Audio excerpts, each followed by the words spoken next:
شروع کرتا ہوں اللہ کے نام سے جو بڑا مہربان اور نہایت رحم کرنے والا ہے۔ السلام علیکم دوستو، آپ دیکھ رہے ہیں حقیقت سرعام اور میں ہوں آپ کا ہوسٹ ابن پاشا۔ دوستو، فرانس نے اپنا سفیر ترکی سے واپس بلوا لیا ہے رجب طیب اردگان کے اس بیان کے بعد کہ فرانس صدر کو اپنا دماغی معائنہ کروانا چاہیے۔ اس چیز پہ غصہ کرتے ہوئے انہوں نے اپنا سفیر جو ہے وہ ترکی سے واپس بلوا لیا، مگر خبر یہ نہیں ہے۔ خبر یہ ہے کہ ترکی نے 4 فرانس جاسوس پکڑے ہیں جو بڑی حساس معلومات جو ہیں وہ فرانس کو پہنچا رہے تھے۔ مزید ایسی ویڈیوز کے لیے ہمارے چینل کو سبسکرائب کریں اور بیل آئیکن کا بٹن دبانا مت بھولیے گا تاکہ آپ کو اسی طرح نئی ویڈیوز ملتی رہیں۔ اور اس کے سارے ثبوت بھی انہیں مل گئے ہیں، سارا ریکارڈ بھی مل گیا ہے اور اس پہ فرانس بہت سکی کا شکار ہو رہا ہے۔ دوسری خبر دوستو یہ ہے کہ پاکستان کی نیشنل اسمبلی میں حکومت پاکستان نے ایک قرارداد پیش کی ہے جو مجموعی طور پر متفقہ طور پر منظور کر لی گئی، جس میں فرانس کی مذمت کی گئی ہے، فرانس صدر کے اس بیان کی جو اس نے مسلمانوں کے خلاف دیا اور اس کے جذبات کو ابھارا۔ اور دوسرا، پاکستان نے فرانس سے اپنا سفیر واپس بلوانے کی بھی تجویز دے دی ہے۔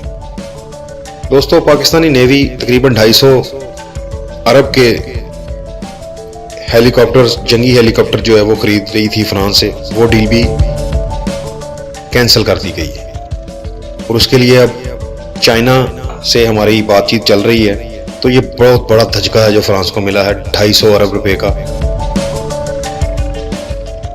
اس کے علاوہ رجب طیب اردگان نے جو اپیل کی تھی تمام مسلم ورلڈ سے کہ فرانس مصنوعات کا بائیکاٹ کیا جائے، اس تحریک کو بھی زوروں پر ہے اس وقت۔ تحریک لوگ فرانس مصنوعات کا بائیکاٹ کر رہے ہیں، فرانس مصنوعات نہیں خرید رہے بلکہ دکانوں سے اٹھا کے باہر پھینک رہے ہیں۔ سودے جو ہیں وہ انفرادی طور پہ مسلم کمپنیز جو ہیں وہ فرانس مصنوعات کے جو ڈیلز تھی وہ کینسل کر رہی ہیں اور فرانس اس پہ بڑا پریشان ہے کہ یہ کیا کر بیٹھا ہوں میں۔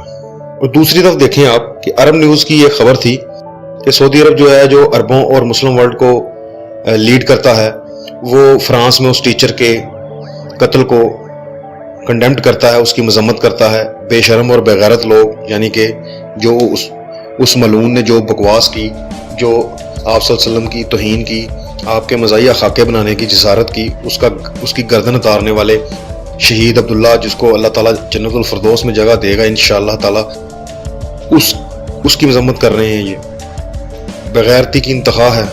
مسلمانوں کا ایسا زوال بھی کبھی آیا ہوگا کہ وہ لوگ جو خادم الحرمین شریفین ہیں، جو مکے اور مدینے کی حفاظت کے ذمہ دار ہیں، جو اپنے آپ کو اس کا خادم کہتے ہیں، وہ ایسے گھٹیا بیانات بھی دیں گے۔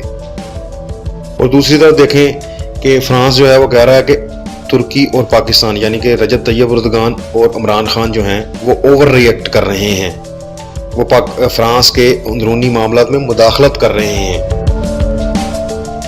آپ کو ایک مزے کی بات بتاؤں کہ مولانا فضل الرحمان جو عالم دین ہیں، جو مذہب کے ٹھیکیدار ہیں پاکستان میں، وہ کبھی بھی سعودیہ کے اس بیان کو کنڈیمڈ نہیں کریں گے۔ وہ جب بھی بات کریں گے، جب بھی تبرہ کریں گے، جب بھی طنز کریں گے، تنقید کریں گے، وہ عمران خان پہ کریں گے، اسے یہودی ایجنٹ بولیں گے، اس کے بارے میں کہیں گے کہ یہ اغیار کا دوست ہے، یہ غدار ہے، جس نے فرانس کے صدر کے بارے میں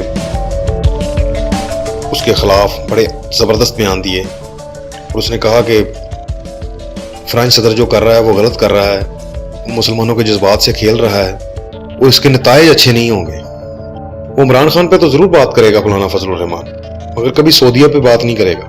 اس کی وجہ بتاؤں آپ کو، اس کی وجہ یہ ہے کہ اس کی آدھی روزی روٹی تو عمران خان نے بند کر دی ہے، باقی کی آدھی روزی روٹی جو ہے وہ سعودیہ سے آتی ہے۔ وہ ایسا بیان دے کہ وہ بھی بند کروا لے تو عقل مند تو نہیں نہ ہوا، وہ عقل مند تو وہ بہت ہے اور یہ آپ لوگ بھی جانتے ہیں۔ تو دوستو، یہ ایسے عالم ہے ہمارے اور یہ صورتحال ہے اب تک کی۔ تو آج تک کی ویڈیو کے لیے اتنا ہی، اپنا خیال رکھیے گا۔ ہماری ویڈیو اگر پسند آئے تو اسے لائک کریں، شیئر کریں اور کمنٹ کریں۔ اللہ حافظ۔